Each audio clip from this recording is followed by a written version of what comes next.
Ja odem u kuhinju i jedem mrtvi pirinač jer moram da jedem jer mi su mi tako rekli u hitnoj. Stojim, jedem, tresu mi se ruke, on se vata za Baneta čovjek, ja kažem, preskoči samo Baneta, nemoj to. I ti kažeš, ali niko nije loše rekao za tebe, to je poenta. Ja kažem, preskoči me, šta god da je, brate, nisam prisutna, u kući sam i jedem pirinač. Pa vrti se konstantno tema o nama, razumeš? Voli me kurac i tek će da se vrti, jer došla si ovdje da bi se vrtelo, sestro. Nisi došla ovdje da spavaš i da jedeš, ovo je reality, psihološka igra. Da viš ko će duže da istraje, razumeš o tome? Ti imaš 17 godina, ja 27, to je ozbiljna razlika. Ja, Mina, tebe mogu da istrajem iz takta kad god, veruj mi. Pa dobro, ali ja sam ti rekao, ti ako hoćeš svađi se sam, ja apsolutno neću ni da se raspravim, ni da se derem, niti ništa, to je tvoja stvar. A juče si se drala? Ja se juče nisam drala, ja sam samo onako kako si i ti bila prema meni odmah. Ja sam isto tako stala.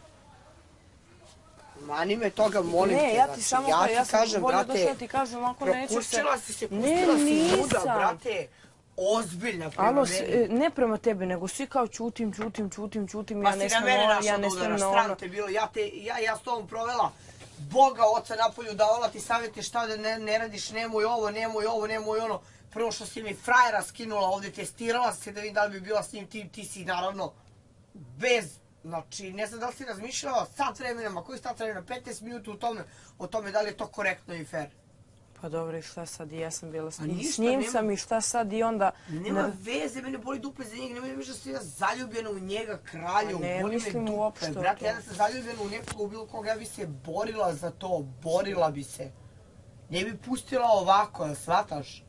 Ja sam tebe kao drugaricu testirala da vidim da li s tobom mogu neke ozbiljnije stvari da radim u životu, a ne reality, razumeš? Jedan Đera dođe, Đera ode i Đera dođe, razumeš? Đera je ništa.